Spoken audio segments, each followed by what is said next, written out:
अखिल भारतीय मधेसी हलवाई बस सभा द्वारा शनिवार को महात्मा गणिनाथ गोविंद जयंती समारोह आयोजित की गई। अब समाचार विस्तार से बताते चले कि मुख्यालय स्थित कर्मा रोड भास्कर नगर में अखिल भारतीय मधेसी हलवाई बस सभा द्वारा शनिवार को महात्मा गणिनाथ गोविंद जयंती समारोह का आयोजन किया गया। इस कार्यक्रम का उद्घाटन पूर्व सांसद सुशील कुमार सिंह, नगर परिषद के अध्यक्ष उदय कुमार गुप्ता एवं कई कार्यकर्ता ने आपस में मिलकर दीप प्रज्वलित कर इस कार्यक्रम का शुभारंभ किया। शुभारंभ करने के दौरान उपस्थित जनता को संबोधित करते हुए पूर्व सांसद ने कहा कि वर्तमान में हलवाई समाज मिठास घुलने का कार्य कर रही है। सभी त्योहारों में हलवाई समाज के लोग काम आते हैं। शादी से लेकर मृत्यु भोज तक हलवाई समाज का कार्य होता है। पीएम नरेंद्र मोदी के नेतृत्व में हलवाई समाज का विशेष सशक्त हुआ है। उन्होंने कहा कि अभिभावक अपने बच्चों को शिक्षा पर विशेष ध्यान दें। दहेज प्रथा पर कहा कि दहेज समाज के लिए एक अभिशाप है। दहेज के लिए पिता की सारी संपत्ति बिक जाती है। इसी तरह सभा को संबोधित करते हुए नगर परिषद अध्यक्ष उदय गुप्ता ने कहा कि हलवाई समाज के विकास के लिए हम हमेशा तैयार रहेंगे। हमसे समाज के लिए जो भी कुछ बनेगा हम उसको जमीनी धरातल तक काम करने के लिए तैयार रहेंगे।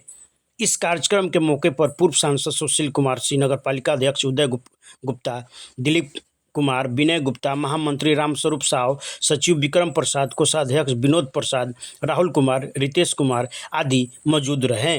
NP24 के लिए प्रमोद कुमार सिंह की रिपोर्ट। लालू जी उस सरकार को चलाते थे। आधी रात को प्रधानमंत्री को विदेश से लौटना पड़ता था। कैबिनेट की बैठक करनी पड़ती थी। इतना जलवा था, इतनी ताकत थी,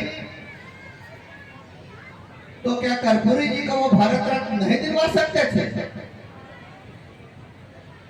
जो आदमी भारत की सरकार को रिमोट से चलाता था, अगर इच्छा होती कि कर्पूरी ठाकुर जी को भारत रत्न मिलना चाहिए तो क्या नहीं मिलता? लेकिन दिया किसने? नरेंद्र मोदी जी। और उनके सुपुत्र को बुलाकर, टेलीफोन करके बुला के सम्मानित भी किया और आज केंद्र में मंत्री के रूप में सम्मान दिया। लेकिन मोदी के इस ऐतिहासिक काम को हम लोगों ने भुला दिया। हम जात पात में बहक गए। सुशील सिंह राजपूत हो गया, हम पिछड़े हो गए, तो बाकी दुकान की तरह नहीं चलता है। बाकी तो दुकान है कि सवेरे 10 बजे खोलेंगे, शाम को 7 बजे बंद कर देंगे। लेकिन मिठाई की दुकान, चाय नाश्ते की दुकान, खाने की दुकान, जिसको रेस्टोरेंट भी कहते हैं अंग्रेजी में, ये पहले सुबह ये शुरू हो जाता है और रात के देर तक। किसी को 10 बजे खाने की जरूरत होगी, किसी को 11 बजे भूख लगेगी, किसी को 12 बजे फुर्सत मिला कहीं खाना है। तो ये एक ऐसा काम है जो इतना मेहनत का काम है, इतने परिश्रम की ये सेवा वाला काम है जिसका कोई टाइमिंग नहीं है। सुबह उठिए, सबको चाय की जरूरत होती है, फिर नाश्ते की जरूरत होती है। हर जगह जहाँ जाइएगा तो कचौड़ी, जिलेबी, उसमें विशेष ध्यान बहनों का होना चाहिए, माताओं का होना चाहिए, अपने बाल बच्चों की शिक्षा का। क्योंकि आपका समाज एक ऐसा समाज है, अगर किसी की मिठाई की दुकान है, अल्पसंख्यक है, यानी हिंदू समाज के लोग जो पाकिस्तान में अल्पसंख्यक है, बांग्लादेश में अल्पसंख्यक है, अफगानिस्तान में तो अब रहे ही नहीं। अफगानिस्तान में अब शून्य हो गए, तो उनको यहाँ नागरिकता देने के लिए बरसों बरसों यहाँ पड़े रहते थे हिंदुस्तान में। क्योंकि पाकिस्तान में उनका धन हड़प लिया गया, जमीन छीन ली गई, धन सुरक्षित था। वो लोग भाग कर इलीगल तरीके से सीमा को पार करके हिंदुस्तान में आते थे। जब हिंदुस्तान में उनसे पूछा जाता था कि आपकी नागरिकता कहाँ है, आप लोग यहाँ नाजायज तरीके से रह रहे हो, वापस जाओ पाकिस्तान।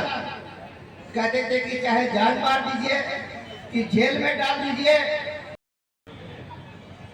बड़े नेताओं में गिने जाते हैं जिनका नाम लालू प्रसाद था।